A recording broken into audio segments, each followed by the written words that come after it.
Hello friends, नमस्कार। मैं doctor Komal Bahal, welcome to my YouTube channel.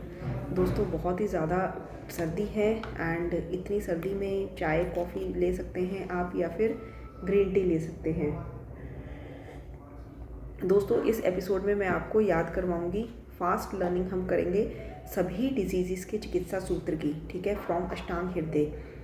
तो सबसे पहले हम चलेंगे ज्वर, ठीक है। ज्वर में जो बहुत इंपॉर्टेंट पॉइंट्स है जो आपको याद होने ही चाहिए अगर आप एग्ज़ाम देने जा रहे हैं, तो वो ये है। सबसे पहला पॉइंट है लंघन। ज्वर के आदि में मतलब प्रारंभ में लंघन करवाना चाहिए, ठीक है। दूसरा पॉइंट है वमन। साम ज्वर में हमेशा याद रखिए, जब आम दोष है ज्वर के साथ, ठीक है, तो वमन करवाना चाहिए। साम ज्वर, कास, विसूचिका, हृल्लास, अन्न द्वेष, इन सब में वमन कराना चाहिए। लेकिन जब दोष पक जाए, ठीक है, पक्व दोष में हमेशा विरेचन करवा सकते हैं त्रिफला और श्यामा त्रिवृत से, ठीक है। साथ में सीता और मधु, ये सीता और मधु, मैंने कुछ पॉइंट्स कंपाइल करके रखे हैं। सीता और मधु के साथ पक्व दोष में विरेचन करा सकते हैं। लेकिन अगर दोष पके नहीं है, आम दोष है, तो विरेचन बिल्कुल भी नहीं करवाना, ठीक है। ये कंपैरिजन किया गया है, ये बिल्कुल वैसा ही होगा आम दोष में विरेचन करवाना जैसे कृष्ण सर्प पे अंगुली रखना, ठीक है। और तीसरा पॉइंट आ जाता है अग्नि का वर्धन करना है हमने, क्योंकि अग्नि मंद हो जाती है। तो ज्वर में स्टार्टिंग में 6 दिन तक हमने अग्नि का वर्धन करने के लिए पेया देनी है, जो कि लाजा पेया से हमने स्टार्टिंग करनी है, ठीक है। 6 दिन बीत गए, फिर उसके बाद हमने क्या करना है, हमने कषाय देना है, शमन कषाय या फिर पाचन कषाय। पहले अग्नि का वर्धन करना है, फिर पाचन और शमन के लिए हमने कषाय देने हैं, ठीक है। पित्तज ज्वर में हम दे सकते हैं तिक्त कषाय और कफत ज्वर में हम दे सकते हैं कटु कषाय, ठीक है। तो इस तरह से कषाय देने हैं। इसमें भी एक कॉन्ट्राइंडिकेशन है, ये पॉइंट्स बहुत इंपॉर्टेंट है। तरुण ज्वर में कभी भी कषाय नहीं देना है, क्योंकि वो मल का स्तंभन कर देता है। फिर मल का स्तंभन हो गया, कॉन्स्टिपेशन कर देगा, तो हृल्लास होएगा और फिर हृल्लास के साथ साथ अन्न द्वेष, ठीक है, ये सब चीज़ें होनी शुरू हो जाएंगी। तो तरुण ज्वर में हमने कभी भी जो है कषाय नहीं देना है। और फिर घृतपान, देखिए, घृतपान से पहले मैं आपको बता दूं लंघन का निषेध। लंघन जो है जब धातु क्षय हो गया हो, जीर्ण ज्वर में, क्रॉनिक फीवर में धातु का क्षय हो गया हो, और फिर इसके अलावा वातज ज्वर में लंघन हमने नहीं देना है, लंघन निषेध है। और फिर इसके बाद नेक्स्ट पॉइंट जो लर्न करने योग्य है वो ये है कि वात कफत ज्वर में अगर प्यास लग रही हो, तृष्णा हो रही हो, तो हमने ये जैसे उष्ण जल है वैसे ही उष्ण जल देना है, ठीक है। उष्ण जल से क्या होगा, वो कफ को पिघला देगा, उसका विलयन कर देगा, स्रोतों को क्लीन कर देगा, चैनल्स को क्लीन कर देगा, अग्नि का वर्धन करेगा, ठीक है। तो तृष्णा में उष्ण जल देना है। पर इसमें भी एक पॉइंट है कि हमने उष्ण जल जो है पित्त ज्वर में नहीं देना, ग्रीष्म ऋतु में नहीं देना, शत क्षीण अवस्था में नहीं देना, ठीक है, और रक्त पित्त में नहीं देना, दफ्तु में नहीं देना, दाह में नहीं देना, ठीक है। इन सब कंडीशंस में, इवन विष या मद ज्वर में भी नहीं देना है हमने उष्ण जल, ठीक है।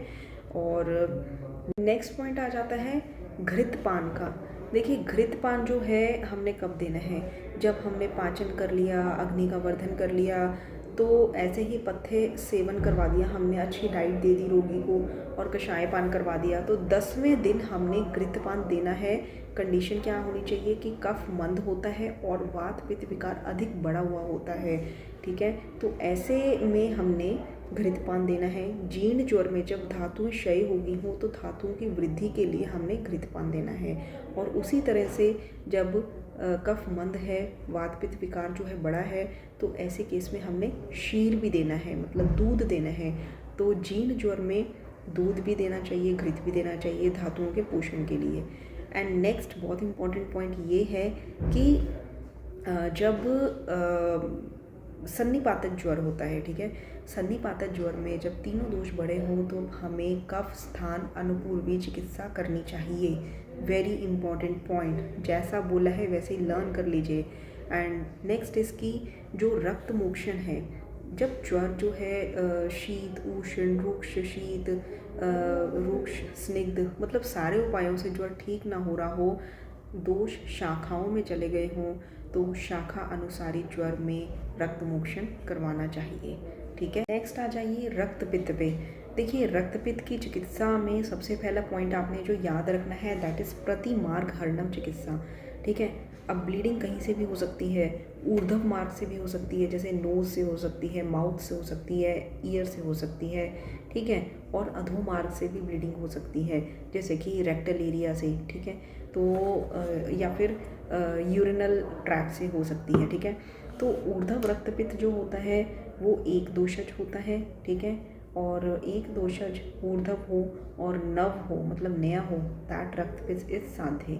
ठीक है, और जो अधो रक्तपित्त होता है वो जो है याप्य होता है। ठीक है, उसमें शांतम शांतम पुनः कुपियंती, मतलब कि पहले शांत होता है फिर पुनः कुपित हो जाता है, कभी एक मार्ग से निकलता है, कभी दूसरे मार्ग से निकलता है, तो वो जो है याप्य में आ जाता है। ठीक है, ये साध्य क्यों है, ये याप्य क्यों है, इस एपिसोड में तो आपको मैं फास्ट लर्निंग करवा रही हूँ, तो आपको ये याद रखना है। लेकिन ये क्यों का जवाब जो है मेरे चरक के वीडियोस के एपिसोड में आपको मिलेगा। ठीक है, जो रक्तपित्त चिकित्सा है आप उसमें ध्यान से देखिए, या फिर निदान स्थान में जो रक्तपित्त का अध्याय है आप उसमें देखिए, डिटेल में सब बताया है।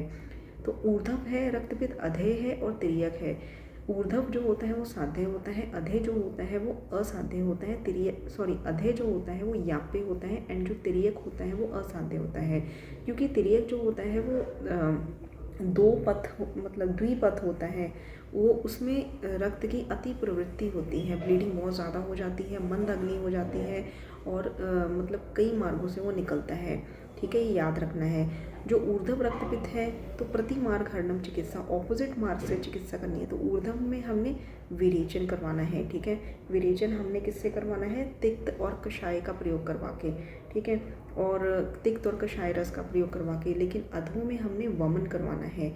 वमन करवाने के बाद अगर कोई व्यक्ति शोधन के लायक नहीं है, दुर्बल है, ठीक है, और अल्प दोष युक्त है, तो उस केस में हमने क्या करना है, ऊर्ध्व वाले केस में हमने उसको शमन चिकित्सा देनी है, और अधो वाले केस में हमने उसको बल्ले चिकित्सा देनी है। ठीक है, मधुर रस का प्रयोग करवाना है। हमेशा याद रखिए, कई बार क्वेश्चन आ चुका है, जो वासा होता है, वासा रक्तपित्त में श्रेष्ठ माना जाता है। अब अलग अलग मार्ग है, मूत्र मार्ग से अगर रक्त ब्लीडिंग हो रही हो तो हमने क्या करना है, तो हमने शाल पढ़नी, प्रश्न पढ़नी, और गोखरू, शतावरी, इन सब का प्रयोग करना है। ठीक है, इवन मुदक पढ़ने में बताया है। और ये क्वेश्चन भी आता है कि अगर रेक्टल एरिया से, मल मार्ग से अगर रक्त निकल रहा हो तब हमने मोच रस सिद्ध दूध का प्रयोग करना है। ठीक है, और अगर बहुत ज़्यादा ब्लीडिंग हो गई हो तो उसमें ये है कि जांगल पशुओं का रक्त पीने के लिए बोला है, रक्तपान करने के लिए, जो कि आज की डेट में हम डायरेक्ट ब्लड ट्रांसफ्यूजन पेशेंट को दे देते हैं। एंड रक्तपित्त में जो योग है वो है वासाघृत, पलाश, व्रंत सिद्ध घृत और त्रयमाणाघृत। ये 3 योग आप याद रखिएगा। नेक्स्ट जो थर्ड चैप्टर आ जाता है दैट इज़ कास की चिकित्सा। देखिए, कास की चिकित्सा में सबसे पहले अगर वातज कास है तो हमने गुरुचि कंटकारी घृत दे सकते हैं या फिर दशमूल घृत दे सकते हैं। पित्तज में वमन करवा सकते हैं या फिर तीव्रत विरेचन करवा सकते हैं। कफज में हमने यूज़ करना है घर्म आंबू, धूमपान या फिर देवदारू तेल और दशमूल अम्बू। ठीक है, ये सब।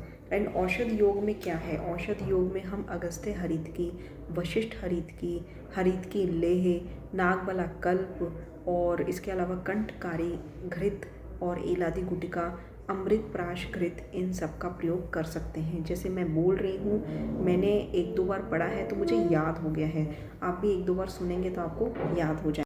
नेक्स्ट आ जाता है आपका हिक्का और श्वास।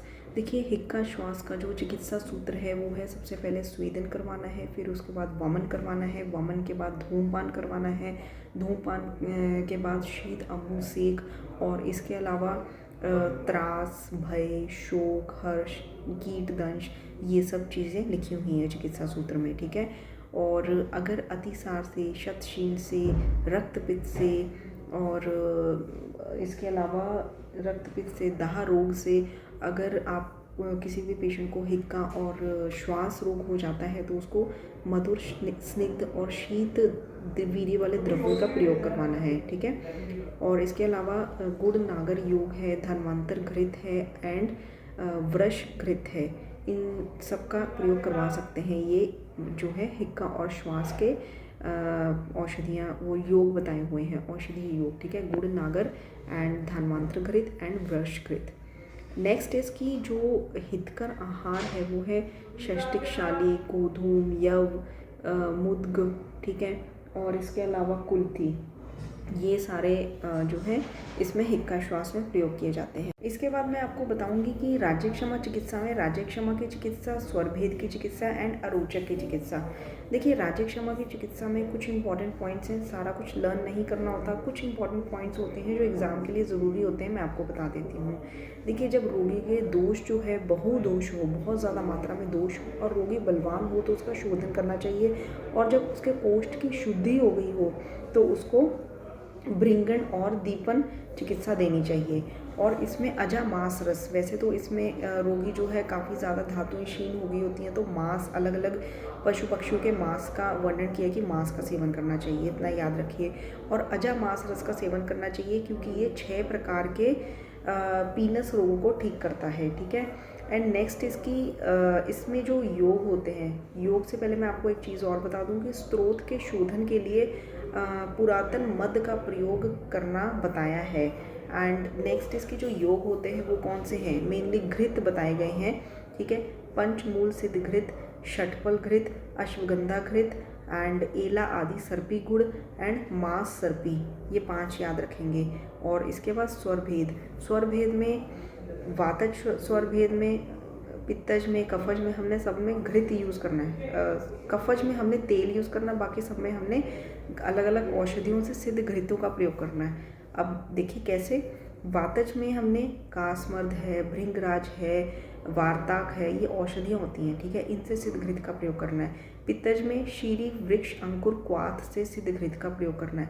कफज में जो है कटफल, आमलक, व्योश का चूर्ण जो होता है उससे सिद्ध तेल का प्रयोग करना है मधु के साथ, ठीक है। कफज में घृत का प्रयोग नहीं करना। और क्षयजन्य जो स्वरभेद है उसमें हम नस्से करवा सकते हैं, धूम करवा सकते हैं और बद्री मतलब कि बेर के पत्र के क्वाथ सिद्ध घृत का प्रयोग करवा सकते हैं। और इसके बाद अरोचक, क्षयजन्य अरोचक में हमने क्या करना है, अंतः और बाह्य शुद्धिकरण करना है। वो कैसे, हमने दिन में 2 बार दातुन करनी है, हृदय को अच्छी लगने वाली औषध देनी है, ठीक है, हृदय औषध बताया है। और फिर इसके बाद कपूर, जिसको हम शशांकीकरण बोलते हैं, उसका प्रयोग करना है। और इस अरोचक में हम यवानी शाटफ चूर्ण का प्रयोग कर सकते हैं, तालीश आदि चूर्ण वटक का प्रयोग कर सकते हैं। ये 2 आपने अच्छे से लर्न करने हैं। और साथ में मैं एक चीज़ और भूल गई, मैं देख लेती हूँ, एला आदि चूर्ण का प्रयोग करना है, ठीक है। ये 3 चीज़ों का प्रयोग करना है, एला आदि चूर्ण, यवानी शाटफ चूर्ण और तालीश आदि चूर्ण वटक का प्रयोग करना है। तो ये है राज्यक्षमा और स्वरभेद एंड अरोचक की चिकित्सा। इसके बाद एक चीज़ और बताई है कि जो राज्यक्षमा का पेशेंट होता है उसमें हमें जो है उसके मल की रक्षा करनी चाहिए क्योंकि वो उसी पे आश्रित रहता है। दोस्तों इसके अगले जो रोग हैं उसकी चिकित्सा भी मैं फटाफट से जो है अगले एपिसोड में आपको बता दूंगी, जो एपिसोड आज ही अपलोड होगा। तो ये पार्ट 1 है, इसको जल्दी से रिवीजन भी कर लीजिए एंड लर्न भी कर लीजिए। जल्द ही दूसरा एपिसोड आने वाला है। तब तक अगर आपको हमारा चैनल अच्छा लगे तो सब्सक्राइब कीजिए, लाइक कीजिए, शेयर कीजिए। और अगर कुछ आपको पूछना है या किसी टॉपिक पर वीडियो चाहिए तो कमेंट बॉक्स में कमेंट करिए।